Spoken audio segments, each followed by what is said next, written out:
always. I'm not gonna lie. Like, listen, my goal in life is to shit on bitches and to act like I don't know nobody when I get famous. That it is what it is. I'm gonna be honest. Like.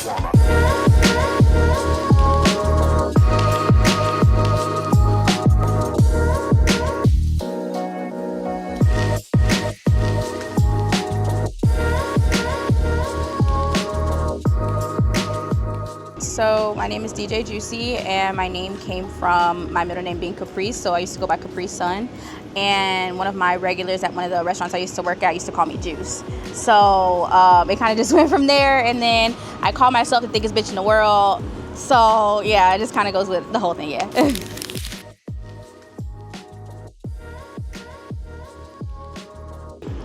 So I've always wanted to DJ. The first time I ever thought about DJing was when I was a kid. I used to want to be, like, I always told myself I was Kalani before Kaylani was Kaylani. Like, I was like, when I was like 14 or 15, I said, I just want to be a tatted up entertainer. It doesn't matter what it is. I just want to be doing what I want, whatever makes me happy. And I would say right before COVID started, that was going to be my COVID hobby, was to pick up DJing. And I ended up picking up fitness and doing that. And I said like August 2024, I got into an accident. I injured myself, and I wasn't able to work for 13 weeks. So all I really had to do was try to find something to do. So I ended up picking up DJing, and I didn't even start posting until November the 30th. And yeah, now I'm a full-time DJ.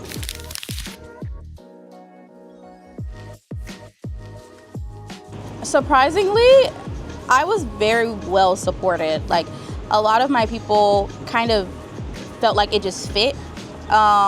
My first time even picking up a DJ board, I decided, like, I'm just gonna hop on TikTok live and we're just gonna go from there. So I'm hopping on live, and more people were like, okay, like, maybe host a kickback. So my first time ever DJing in front of people was a kickback for my friend's birthday party. I threw a birthday party for my friend, and yeah, my apartment, mind you, it's a studio apartment, was packed out wall to wall, like front to back, side to side, just completely packed out. And then I started doing those monthly so that I could build a fan base and build, you know, comfortability being in front of people. And then now I have like booked up schedules from, I haven't had a weekend off since March all the way until July.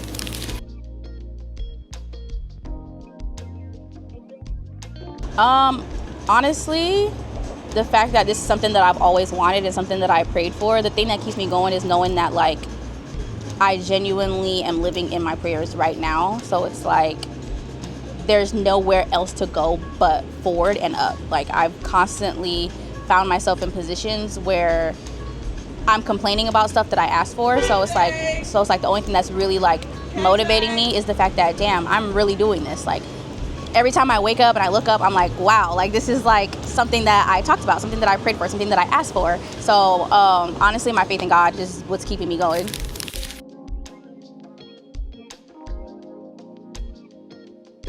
Okay, my lowest low was when I first started DJing. Before I even performed in front of people, I got my first board, and somebody stole my first board. I had just paid for it. It was $1,200, and somebody stole it. And before I even started, I was gonna quit. I was just like, this just can't be for me. Like, there's no reason why that happened to me, right?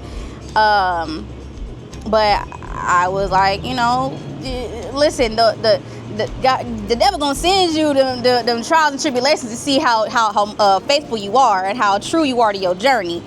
So I went the next week after I lost it. I just got me another one. It was taken out of my apartment, so I had renter's insurance, so they were able to cover it. So I got another one, didn't have to pay for it.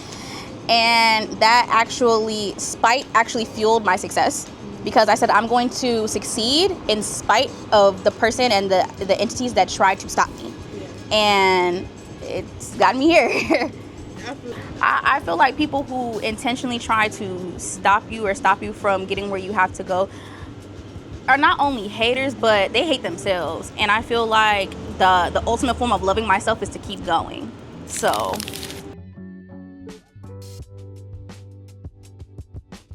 yes, I get nervous all the time. Like, even now, like, this is my very first, yes, all the time. In front of new crowds, in front of new venues, like, when I have to do a different type of set than I'm normally used to. Like, you know, I'm very eccentric when it comes to my music, so I am very open format. I play a little bit of everything. But if somebody pulled up on me right now and said play some oons oons, I'm be like, okay, we gonna figure it out, you know. But I get nervous. And then this Melanin and Martinis is my first like event, like my first curated event. And you know, I've did it for other people. I've hosted kickbacks, I've done all this stuff, but I've never like sought out a venue and curated cocktails and made flyers and everything. Like I did everything with help from my sister in music, Barry. But I've never done something like this before. And for my first event, I've already sold like 95 tickets and still accepting things at the door. And I'm just like, I can't, you know. And even then, I'm still nervous to get on there and do the thing that I already know what I'm finna do, because I don't even know what I'm finna play. I'm just. Do you usually like plan your set, or it's just like I don't hardly ever plan my sets. It's really just what's the vibe, we're gonna figure it out. Unless it's like some corporate gig or something where I'm gonna have to maintain a certain level of like energy or clean music or things like that, I don't normally plan my sets. No.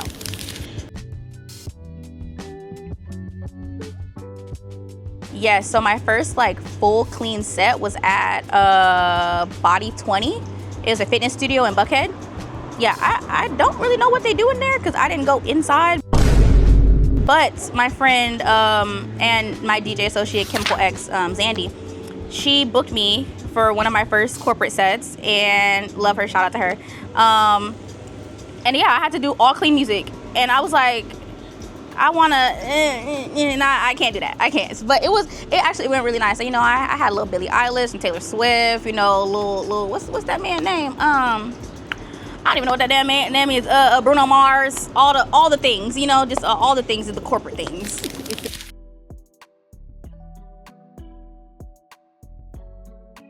I would say my style was Southern centric. Like it was very like Southern centric, like Southern music, New Orleans, Atlanta, or New Orleans, Georgia, Florida type situations. Like even though I'm from LA, I play to where I'm at.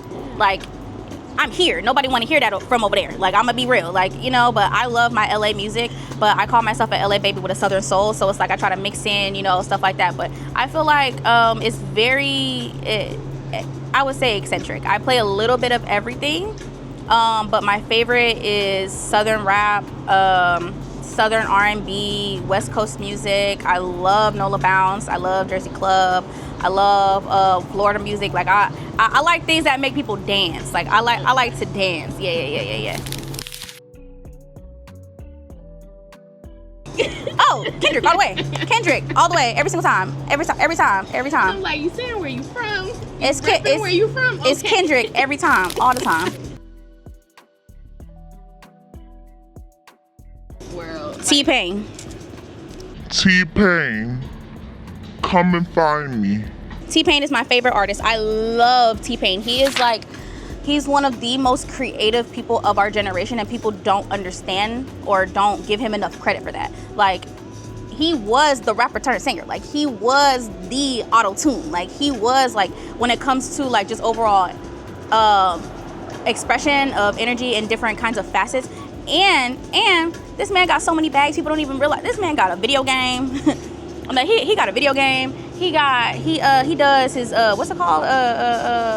His car stuff. He does everything. Like, T-Pain is I feel like not the voice of our generation, but the voice of music, and for me, and the voice of creativity. And I really want to work with him. Like, I always said that I wanted to be his DJ, but he's about to retire.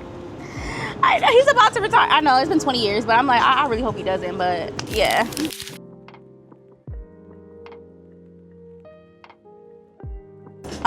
So if I could work with anybody else, I'll work with Duran Bernard. Need him bad. Need him in the roster bad. I need Duran Bernard. I'm gonna shoot for the stars and say Beyonce. Yeah, one of these days, Beyonce. Yeah, I'm gonna be up there. Baby Tate. She retired from rap. I know she doing pop now, but I could pull a little pop out my butt. You know what I'm saying? I could pull some pop from somewhere. Okay, want to work with Baby Tate. I also really want to work with Coco Jones. Would love to work with Coco Jones. I would love to work with Normani. Yes. I'm like, you know, like, keep it in the girls. Ken the Man, Mona Leo. That's my bag right there.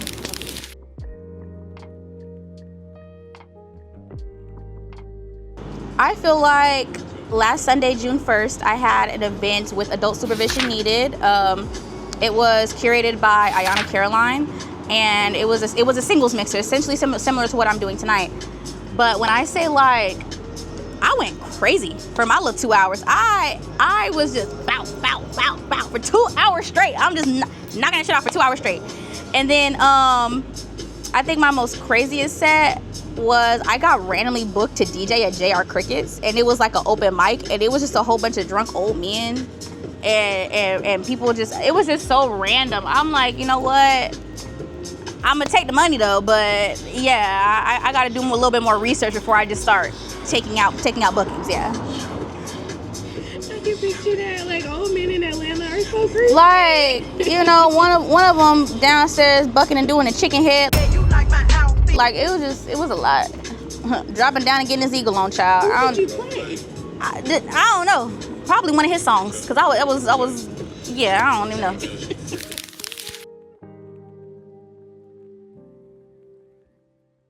My advice for female DJs would be to put yourself out there unapologetically.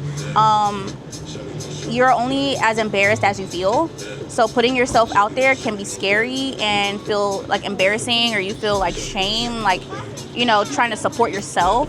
But you are your biggest supporter. So like the only thing that you can do is put yourself out there, because you never know who's watching you. Like, there's been so many times when people who I look up to have been like, oh, you're doing your thing. Like, I've seen you before. Or people who I didn't even know knew my name are like, Juicyy, hey. And I'm just like, you know me? Like, you recognize me? Like, yeah, you're all over my timeline type shit. So it's just like, you really never know who's watching you. So, you know, there are people in this world who need you and who want to hear you and who want to hear your sound. So just do it, you know? Like, not even on some Nike shit. Like, literally just do it. Like, put yourself out there. Do the thing. Like, and another thing, you can start over as much as you want to. There is no limit to how many times you can rebrand, restart, redo, start over. Nobody cares. Nobody cares but you. So yeah, just do whatever you want in this lifetime. You only get one. Listen, I've been an interior designer. I've been a stripper. I've worked for the government. Okay, I've been a professional dancer. I'm a licensed esthetician. I'm a licensed medical assistant. I'm a bartender. Do whatever you want. Do whatever you want.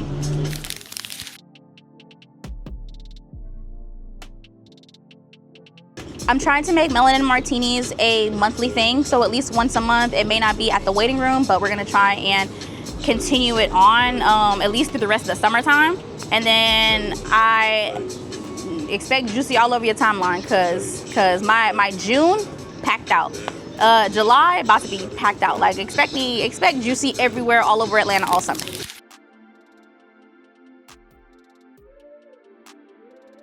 I'm so excited. I feel honored. Like, oh, me?